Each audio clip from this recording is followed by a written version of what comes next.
જય શ્રી કૃષ્ણ, જય માતાજી। તો આજે હું બનાવવાની છું 6 મિનિટમાં ખાંડવી, તો મારી સાથે બન્યા રહેજો। અને આ દહીં મેં છે ને ઘરે જ બનાવેલું છે, જો ગાઈસ। 1 વાટકો બેસનનો લોટ, 1 વાટકો દહીં, બંનેને મિક્સ કરી દેશું આપણે પહેલા।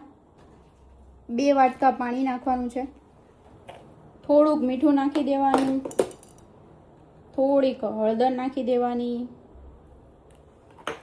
અને ખાસ વાત એ યાદ રાખવાની છે કે આમાં છે ને આ કણી કણી ન થવું જોઈએ, એકદમ સ્મૂથ થઈ જવું જોઈએ। અને જો ના થાય તો પછી મિક્સરમાં યા તો બ્લેન્ડર ફેરવી દેવાનું।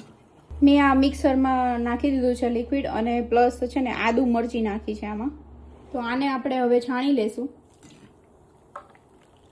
અને આમાં નાખવાનું છે થોડુંક અમથું તેલ, પછી મિક્સ કરી દેવાનું। અને જો આ બેટર હોય ને એકદમ આટલું પતલું થઈ જવું જોઈએ, અને બિલકુલ લમ્સ ના હોવા જોઈએ। અને જો હજી સુધી તમે ચારવી બ્રાન્ડનું કચરિયું નથી લીધું તો જલ્દીથી અમને કોન્ટેક્ટ કરો। Look at this. આ બેટરને માઇક્રોવેવમાં મૂકી દેવાનું છે 2 મિનિટ માટે। માઇક્રોવેવમાંથી 2 મિનિટમાં કાઢી લેવાનું, પછી પાછું હલાવીને પાછું 2 મિનિટ સુધી મૂકીશું આપણે। ફરીથી સેમ પ્રોસેસ કરવાની છે, આવું બેટર થઈ જશે। પ્લેટફોર્મ ઉપર કરું છું, અને તેલ કે એવું કંઈ નાખવાની જરૂર નથી। તમારી પાસે તાવીથો હોય તો એનાથી બી કરી શકો છો। તો હવે આપણે આને કટ કરી લેશું, તમારે જે સાઈઝની જોતી હોય એ સાઈઝની કરી દેવાની। થોડું ઠરી જાય પછી આપણે તરત ફટાફટ રોલ વાળી દેવાના।